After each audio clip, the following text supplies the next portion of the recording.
बिस्मिल्लाहिर्रहमानिर्रहीम। स्टूडेंट्स, आज हम अपने पिछले लेक्चर को आगे लेके चलते हैं जिसमें हम ऑपरेटर का इस्तेमाल देख रहे थे। तो आज हम एक नया प्रोग्राम राइट करते हैं जिससे आपके जो कंसेप्ट हैं वो मज़ीद क्लियर हो जाएंगे। यहाँ ये प्रॉब्लम की जो स्टेटमेंट है हमारे पास, write a program that take radius from of a circle, ठीक है, from the user and calculate the diameter, circumference and area of the circle and display the result. इसको ज़रा समझें। को कह रहे हैं कि एक प्रोग्राम लिखें जो क्या करे, रेडियस ऑफ अ सर्कल, जो यूज़र से सर्कल का रेडियस ले, and calculate the diameter, diameter को कैलकुलेट करे, सर्कमफ्रेंस को कैलकुलेट करे और एरिया को, ठीक, कैलकुलेट करे और किसका, सर्कल का, और डिस्प्ले रिजल्ट। देखें, आपने सिर्फ यूज़र से रेडियस को लेना है, उसके बाद आपके प्रोग्राम ने डायमीटर कैलकुलेट करके देना है, सर्कमफ्रेंस कैलकुलेट करके देना है और एरिया। सबसे पहले तो हमने देखना है, मैंने आपको पहले भी बताया था, जब भी किसी भी प्रॉब्लम की स्टेटमेंट आ जाती है तो आप सबसे पहले ये देखते हैं कि हमें कितने वेरिएबल की ज़रूरत पड़ेगी और वेरिएबल किस टाइप, डाटा टाइप को सपोर्ट करेंगे। तो यहाँ देखें, एक तो हमने रेडियस यूज़र से लेना है, तो एक तो हमारे पास रेडियस वेरिएबल चाहिए, दूसरा आपने डायमीटर कैलकुलेट करना है, डायमीटर वेरिएबल चाहिए, सर्कमफ्रेंस कैलकुलेट करना है तो सर्कमफ्रेंस आपको वेरिएबल चाहिए और एरिया वेरिएबल चाहिए। यानी एरिया, सर्कमफ्रेंस, डायमीटर 3 और 4 रेडियस, ये 4 वेरिएबल हमें चाहिए। ज़रा चलते हैं हम अपने प्रोग्राम की तरफ।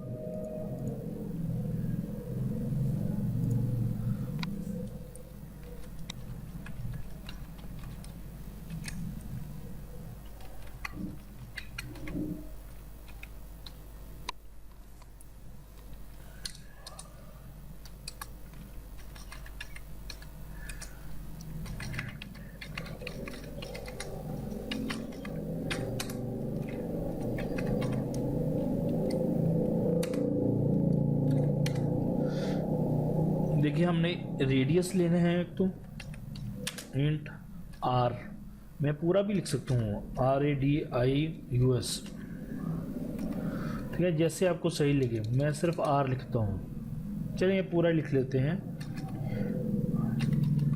रेडियस, और उसके बाद हमें डायमीटर कैलकुलेट करना है,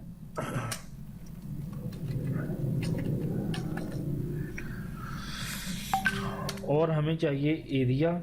एरिया हम फ्लोट में लेंगे क्योंकि जब हम उसे मल्टीप्लाई करते हैं, आगे देखेंगे 3.14 के साथ, पाई की वैल्यू के साथ, तो हमारे पास जो जवाब है, करेक्ट जवाब है, वो हशारिये में आता है,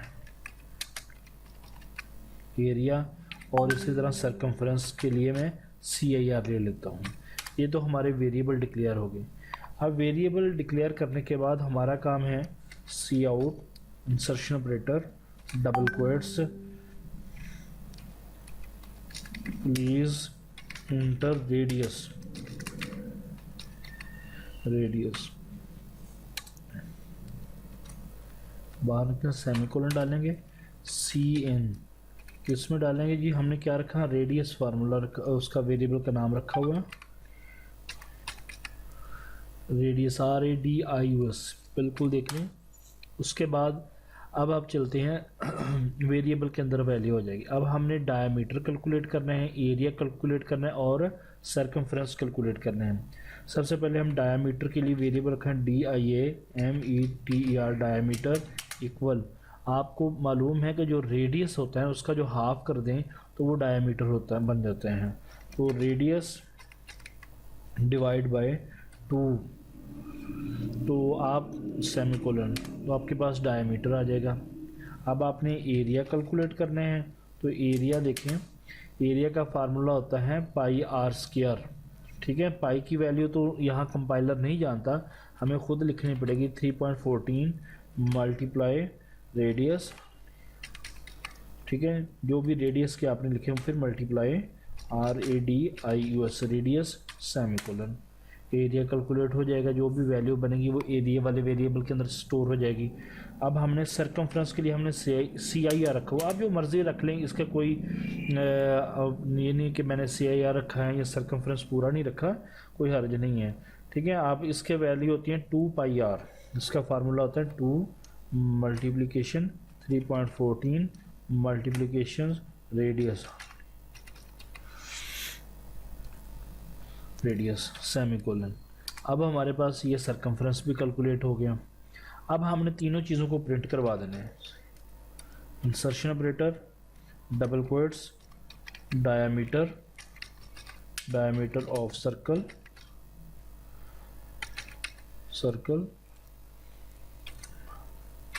बाहर आए, इंसर्शन ऑपरेटर, जी हाँ, कौन किसकी वैल्यू प्रिंट होगी, डायमीटर की भी वैल्यू प्रिंट होगी। मैं यहाँ से कॉपी कर लेता हूँ, आप वैसे खुद राइट कीजिएगा। उसके बाद सी आउट, इंसर्शन ऑपरेटर, जी हाँ, अब एरिया ऑफ सर्कल,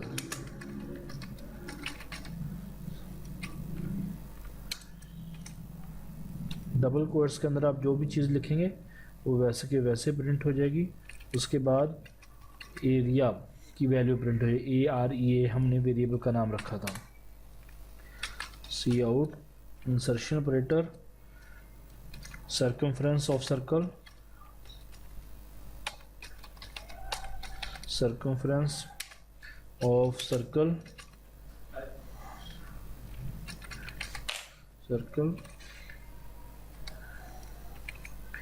यहाँ CIR की वैल्यू प्रिंट हो जाएगी।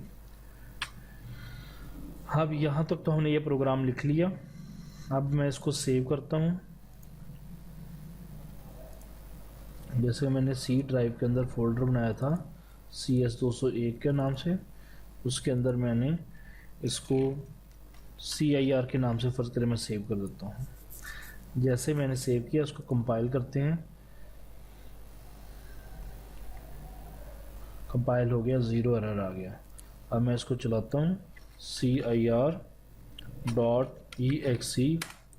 प्लीज़ इंटर रेडियस, फर्ज करें मैंने 5 रेडियस दिया, diameter of circle 2, area of circle 78, circumference of the circle 31। ज़रा मैं इसको दोबारा लिखता हूँ, देखिए सारा कुछ एक ही लाइन पे प्रिंट हो गया है। ज़रा मैं ये चलता हूँ, हर लाइन के एंड पे अब मैं एंडल लिख देता हूँ, एंडल।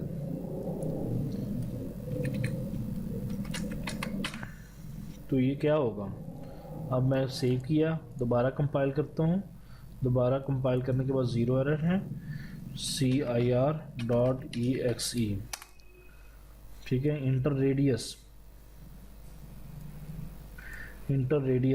मैं 10 रेडियस, कोई भी आप वैल्यू देखें, diameter of circle 5, area of the circle 314, circumference of circle 62.8, ठीक है। कोई भी वैल्यू आप देखें, दोबारा फिर मैं इसको चलाता हूँ CIR.exe। तो जैसे मैंने चलाया, इंटर रेडियस मैं यहाँ 25 दे देता हूँ। देखिए उस हिसाब से ये आपको डायमीटर ऑफ सर्कल भी निकाल दिया, एरिया ऑफ सर्कल भी निकाल दिया, और आपको सर्कमफ्रेंस ऑफ सर्कल भी निकाल दिया। यहाँ तक ये आपने पूरा प्रोग्राम देख लिया है।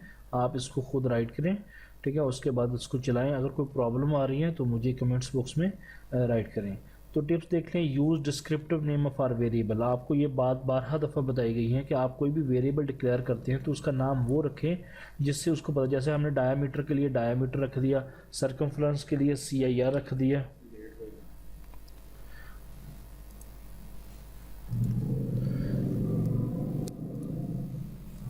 तो उसके बाद यानी हमने सर्कमफ्रेंस के लिए CIR रख दिया, और हमने डायमीटर के लिए क्या रखा, डायमीटर ही रख दिया, ठीक है। रेडियस के लिए हमने रेडियस रख दिया। आप RB यानी वो वेरिएबल का नाम लिखने जिसको हमें पढ़ भी सकें और हम इसको अंडरस्टैंड भी कर सकें कि इसके अंदर किस किस्म की वैल्यू होगी।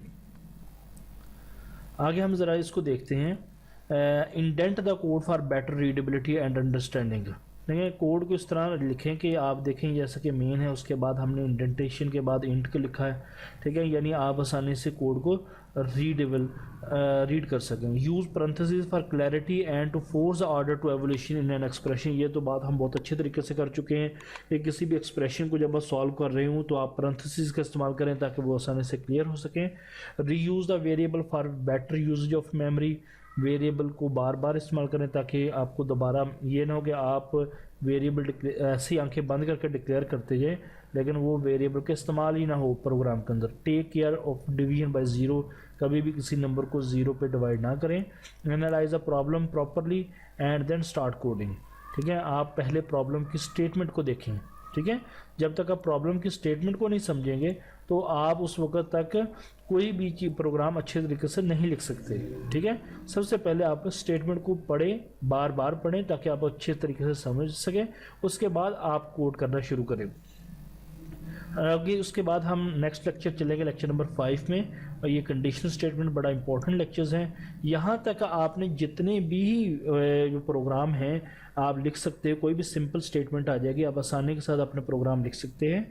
और आप अपने तौर पे कोई प्रोग्राम लिखने की कोशिश करें, अगर उसमें कोई प्रॉब्लम आ रही है तो आप उसके बारे में डिस्कस कर सकते हैं। ठीक है, आप इसको लिखें खुद स्टेटमेंट को, और उसके बाद आप इसको चला के देखें, कोई एरर आ रहा है तो आप उसे डिस्कस